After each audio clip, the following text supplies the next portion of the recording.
The massive alien ships appeared on a quiet Tuesday morning. They emerged from the darkness beyond Mars, their hulls gleaming like polished obsidian under the distant sunlight. Earth's early warning systems spotted them first, 7 vessels, each larger than the biggest aircraft carrier ever built.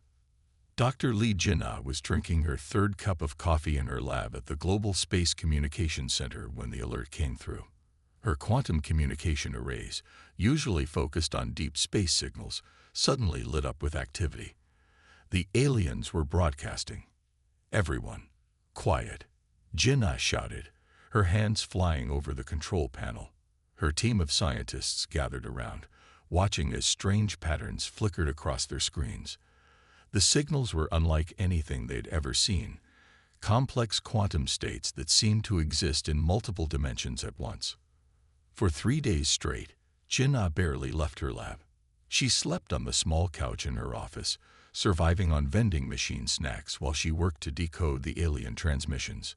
Her breakthrough came when she realized the signals weren't just carrying data, they were carrying consciousness itself. "It's not just a message," she explained to the hastily assembled UN Security Council. "They're sending pieces of their thoughts, their memories. We don't need to translate their language. We need to experience it." The military didn't like her solution. General Kim Dae-sung, head of Earth's United Defense Force, argued strongly against it. "You want to connect your mind to alien transmissions. That's not just dangerous, it's insane." But Jinnah knew it was their only chance. She modified her quantum arrays, creating what she called a consciousness bridge. When the device was ready, she volunteered to be the first test subject. The experience changed everything. Through the bridge, Jinnah made first contact with the aliens who called themselves the Stellar Concordat. They appeared in her mind as beings of pure light and geometry, their thoughts precise and crystalline. "We come in peace," they told her, their concepts translating into words in her mind. "We are explorers, seekers of knowledge. Your civilization has reached a crucial point in its development. We wish to welcome you into the galactic community." The world celebrated. News channels played footage of the alien ships on repeat. Religious leaders debated the theological implications. Children made drawings of the black ships and posted them online. For the first time in history, humanity truly united in shared wonder and hope. Jinnah became a global celebrity overnight. She gave interviews, wrote papers, and worked tirelessly to improve the consciousness bridge. More scientists were trained to use it, and regular communications were established with the Concordat. The aliens shared glimpses of their advanced technology and culture. They spoke of a vast network of civilizations spanning the galaxy, bound together by peace and the pursuit of knowledge. Earth's leaders began preparing for formal diplomatic relations. But something bothered Jinnah. In her deeper connections through the bridge, she sensed something hidden beneath the Concordat's friendly exterior, a cold calculation, an ancient purpose. When she tried to probe deeper, they blocked her gently but firmly. "You're being paranoid," her colleague Dr. Park told her. "They've been nothing but helpful." Jinnah wasn't convinced. She began running secret analyses of the Concordat's transmissions, looking for patterns they might have missed. What she found troubled her even more. Buried in the quantum noise were codes that seemed to be controlling something, activating something.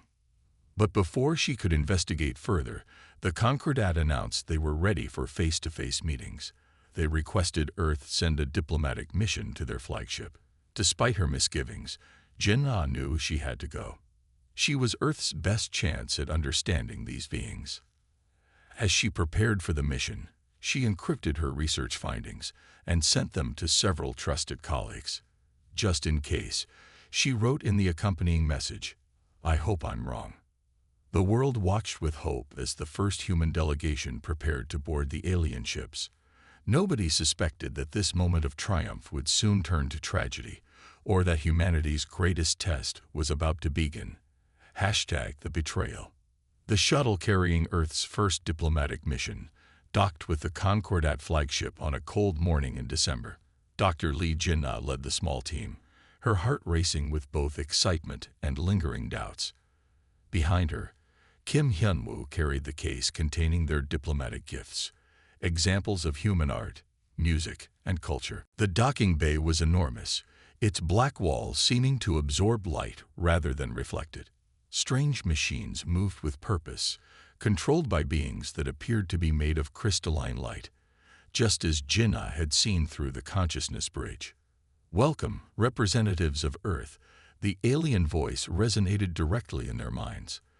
The lead diplomat of the Concordat approached, its form shifting between geometric patterns. "We are honored by your presence." Jinnah stepped forward, bowing slightly. "The honor is ours. Humanity looks forward to joining the galactic community." The delegation followed their hosts through corridors that seemed to bend reality itself. Jinnah noticed how the aliens kept them away from certain areas, always steering them along a predetermined path. Her unease grew. In the grand meeting chamber, the walls displayed images of countless alien worlds and civilizations. The Concordat representatives arranged themselves in a perfect circle around the humans. Jinnah activated her modified consciousness bridge, ready to begin formal diplomatic exchange. That's when she felt it, a surge of cold, ancient hatred flooding through the connection. Before she could warn the others, energy fields snapped into place around the human delegation. "Dr. Lee Jinnah," the alien voice had lost all warmth. "Your species has advanced too quickly. The parameters are clear. You have exceeded acceptable development thresholds." "What are you talking about?" Jinnah demanded, trying to break the connection. "We came in peace." "Yes, they all do. But we have seen this pattern before. Your quantum consciousness bridge, it should have taken your species another 1,000 years to develop such technology. You are becoming too dangerous, too quickly." Hyunwoo tried to reach for Jinnah, but the energy field held him back. "Jinnah, the codes in the transmissions, they were scanning us, weren't they?" Jinnah nodded grimly. "They've been assessing us all along. Everything was a lie." "Not everything," the alien corrected. "We are indeed guardians of galactic peace. That is why we must act. Your potential for advancement is too great. The risk is unacceptable." "You're not guardians," Jinnah said, finally understanding. "You're afraid. What are you so afraid we'll discover?" The alien's form pulsed with cold light. "The truth dies with you." Jinnah turned to Hyunwoo, speaking quickly. "My research files, the encrypted ones. The answer's there. Tell them." The energy field around her flared brilliant white. In an instant, she was gone, reduced to atoms. Hyunwoo screamed, beating against the barrier holding him back. "Let this be witnessed," the alien announced. "Let the consequences of uncontrolled advancement be recorded." Through the chamber's walls, they could see the Concordat fleet moving into attack position around Earth. The first energy beams struck Seoul, then Beijing, then London. Cities that had celebrated first contact just days ago now burned under alien fire. "Why?" Hyunwoo demanded, tears streaming down his face. "We did nothing to you." "It is not what you have done," the alien replied. "It is what you might become." The remaining delegation members could only watch in horror as their world burned. But in her final moments, Jinnah had planted the seeds of humanity's survival. Her encrypted research files, scattered across secure servers, held the truth about the Concordat, and perhaps the key to humanity's true heritage. As the bombardment continued, deep beneath Earth's oceans, ancient machines began to stir, responding to a wake-up call hidden in the very codes Jinnah had discovered. Humanity's darkest hour was about to reveal its greatest secret hashtag, the Ancient Protocol. General Park Min-ho stood in the emergency command bunker beneath Seoul, watching as the alien bombardment turned his city to ash. The bunker's walls shook with each impact, but the ancient granite held firm. On the screens around him, similar scenes played out across the globe. "Sir," a young officer called out, "Dr. Kim Hyunwoo's final transmission just came through. Before they killed Dr. Lee, She mentioned something about encrypted files and hidden codes. The general's weathered face showed no emotion as he entered a series of commands into a terminal that looked older than he was. The screen displayed a simple message: Phoenix Protocol authorized. Deep beneath the Pacific Ocean, Chief Engineer Song Hei-yun felt the facility rumble to life. For 15 years, she'd maintained these supposedly abandoned Cold War bunkers, never questioning why they needed to be kept ready. Now, as ancient machinery activated around her, she finally understood. The seafloor split open, releasing streams of bubbles larger than battleships. Hei-yun watched in awe as massive shapes rose from the depths, vessels that dwarfed anything humanity had ever built. Their hulls were made of a material that seemed to shift between solid and energy, covered in markings that looked eerily similar to those on the Concordat ships. "This isn't possible," she whispered, checking the readings on her tablet. "These ships, they're radiating power signatures we can't even measure. And according to the facility's records, they've been here for at least 12,000 years." In similar facilities across the globe, other engineers watched in amazement as humanity's hidden inheritance revealed itself. Ancient warships rose from beneath the Arctic ice, the Mariana Trench, and the Mediterranean seabed. Back in Seoul, General Park received the first status reports. "Sir, we've got multiple capital ships surfacing worldwide. The technology, it's beyond anything we've ever seen. But somehow, the control systems are responding to our access codes." The general nodded grimly. "Because they were meant for us. All those myths about sleeping gods and hidden powers, they weren't myths at all. They were instructions, passed down until they were needed." Hei-yun had made her way to what appeared to be the command center of the largest vessel. As soon as she stepped onto the bridge, holographic displays sprang to life around her. The ship's systems interfaced directly with her mind, downloading 12 millennia of operational knowledge in seconds. "General," she called through the comlink, her voice shaking with the weight of revelation. "These ships, they're not just weapons. They're our history, our legacy. The Concordat didn't come here to welcome us to the galaxy. They came to stop us from remembering who we are." The alien fleet detected the rising ships and shifted their attack. Energy weapons that had devastated Earth's cities barely scratched the ancient vessel's hulls. The Concordat's transmissions carried something new now: fear. "All stations," General Park's voice echoed through the emergency channels. "The Phoenix Protocol is now in full effect. Humanity has hidden in the shadows long enough. It's time to show the Concordat why they were right to fear our potential." As the ancient fleet took formation above Earth's burning cities, Hei-yun felt the ship's consciousness merge with her own. In that moment, she understood what Jinnah had discovered, what had gotten her killed. They weren't just fighting for survival anymore. They were fighting to reclaim their birthright. The battle for Earth was about to begin. But it was more than just a battle. It was humanity's awakening to its true place in the galaxy #legacy of the precursors. Commander Choi Ji-won stood before the massive holographic display in the ancient ship's archive room. Images of a civilization beyond imagination floated around her. Cities that spanned continents, ships that could fold space, and beings of pure energy and thought. Earth wasn't just another planet, she read from the translated text. It was the heart of everything. The capital of the eternal empire. The records told an incredible story. Hundreds of thousands of years ago, humanity had achieved powers that made their current technology look primitive. They had spread across the galaxy, seeding worlds with life, guiding evolution, and building a civilization that embraced both physical and spiritual advancement. The archive showed Ji-won scenes from that golden age. Humans who could reshape matter with thought, travel between stars in moments, and live for thousands of years. They had created paradise, but paradise had enemies. The darkness came from between galaxies. The records continued. It consumed everything it touched, turning life into nothingness. The Empire fought back, but the cost was beyond measure.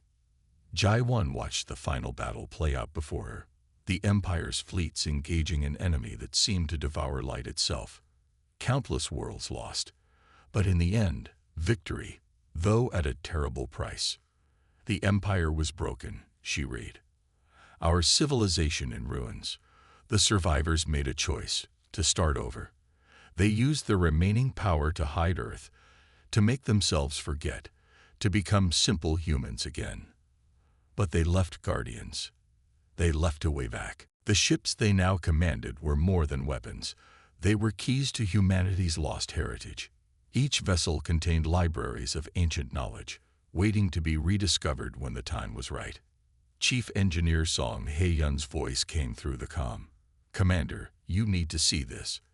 The ship's drive system, it doesn't move through space. It moves space around it. And that's just the beginning. These weapons, this armor, they operate on principles that break everything we thought we knew about physics. That's why the counterattack feared us, Jai-1 realized. They're not the galaxy's guardians. They're scavengers, using stolen Empire technology. They've been suppressing other civilizations to prevent anyone from learning the truth. In the ship's medical bay, doctors discovered something even more shocking. The ancient technologies were affecting their bodies, awakening dormant genes. Humanity had locked away its power, but now those locks were breaking. We're remembering, Hae-yun said softly, not just learning to use these ships, actually remembering. The Empire isn't just our past, it's who we are. Jai-1 felt it too. Knowledge flowing into her mind like a river breaking through a dam. The ship responded to her thoughts more naturally now, its systems feeling like extensions of her own body. The archives held one final revelation, a message left by the last emperor. To our children, when you find this, you will be ready. The power is yours by right, but remember why we chose to forget. Power without wisdom destroys itself. Rise again, but rise better. The galaxy needs guardians, not conquerors. As Earth's cities burned above, humanity's lost legacy was awakening. The counterattack had meant to destroy them. Instead, they had triggered humanity's return to its true destiny. All ships, Jai-1 commanded, feeling the full weight of history behind her words. Prepare for battle. It's time to remind the galaxy who we really are. #counterattack. Captain Kang Ta-he stood on the bridge of the ancient warship Phoenix Dawn, watching as his fleet took formation around Earth. The counterattack ships loomed ahead, their black hulls still spitting energy weapons at the planet below. All ships, battle positions, he commanded. The ancient vessels moved with impossible grace, their reality warping drives bending space itself. They wanted to destroy us before we remembered our power. Let's show them why. Lieutenant Yang Mi-ray led the first strike. Her fighter squadron launched from the Phoenix Dawn's bays, not traditional spacecraft, but crystalline vessels that responded to thought itself. Each fighter could tear holes in reality, moving through spaces that shouldn't exist. Talon Squadron, form up, Mi-ray called through the neural link. Her pilots' thoughts resonated together, 12 minds becoming one. Hit and fade, just like in the archives. Don't let them track our pattern. The fighters struck like lightning. One moment they were near Earth, the next they were behind the counterattack fleet, weapons burning through shields that had never failed before. The alien ships tried to respond, but their weapons felt slow, primitive compared to the ancient technology humanity had reclaimed. Multiple enemy signatures breaking formation. Ta-he's tactical officer reported. They're trying to regroup near Mars. Not this time, Ta-he said. All capital ships, advance. Show them what these vessels can really do. The Phoenix Dawn's main weapon activated, drawing power from dimensions humans had forgotten existed. A beam of pure white light lanced out, not just striking a counterattack battleship but unmaking it, erasing it from reality itself. Mi-ray's fighters darted between the larger battles, exploiting gaps in the counterattack's defense. Where modern weapons would have bounced off the alien shields, their ancient weapons cut through like they weren't there. "They're falling back to Jupiter," Mayray reported. "But something's wrong. They're too organized. This isn't a retreat." She was right. The Concordat fleet was gathering around Jupiter's largest moon, their ships forming complex geometric patterns. Energy began to build between them. "All units, brace," Tahi shouted. "They're trying to weaponize the moon itself." The Concordat's desperate gambit worked. Ganymede, Jupiter's largest moon, cracked apart as the alien fleet channeled unimaginable power through it. The fragments accelerated toward Earth, each piece carrying enough energy to devastate a continent. But humanity's ancient ships were ready. The Phoenix Dawn and its sisters moved in perfect harmony, their combined fields catching the moon's remains in a web of altered space. Reality buckled as two powerful technologies clashed. "We can't hold it forever," Mayray warned, her fighters struggling to maintain position. "Captain, we need to end this now." Tahi made his decision. "All ships, initiate the Sundering Protocol. Let's remind them why their ancestors feared ours." The ancient fleet's power reached its peak. Space itself seemed to scream as they unleashed weapons that could reshape solar systems. The fragments of Ganymede dissolved, transformed into pure energy. The Concordat fleet found themselves trapped in a bubble of distorted reality. "Surrender," Tahi transmitted. "You've lost." The Concordat's response was to fight harder, throwing everything they had against humanity's reborn fleet. They would rather die than face a galaxy with humanity restored to power. Tahi gave them their wish. The battle ended in fire and light, as ancient weapons erased the last traces of the Concordat fleet from existence. But victory had come at a cost. The solar system would never be the same. New asteroid fields marked where planets' moons had been. Space itself was scared by the weapons they'd unleashed. As the ancient fleet regrouped around Earth, Tahi wondered if this was why their ancestors had chosen to forget their power. But there was no going back now. Humanity had remembered who they were, and the galaxy would have to deal with the consequences. #The truth revealed. Scientist Yoon Soo-bin sat in her lab beneath the ruins of Seoul, surrounded by holographic displays showing data recovered from destroyed Concordat ships. For days, she had been piecing together fragments of their historical records, and what she found chilled her to the bone. They'd been doing this for thousands of years, she explained to the Emergency Council, finding promising civilizations and destroying them before they could advance too far. Earth wasn't the first. We were just the latest target.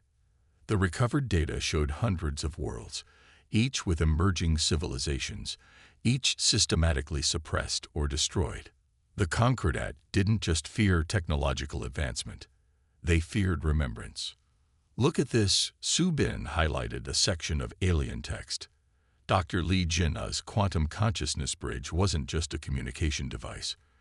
When she connected with their thoughts, she accidentally began reactivating dormant parts of the human mind, ancient abilities we'd forgotten we had.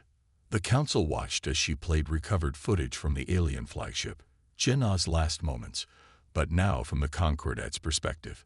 Their sensors had detected changes in her brain patterns, energy signatures matching those of the ancient empire. "They killed her because she was remembering," Soo-bin said quietly. "Not just learning, actually remembering." The Concordat knew that if one human started to awaken, others would follow. More data revealed the truth about the Concordat themselves. They were scavengers, reverse engineering technology left behind by the Empire's collapse.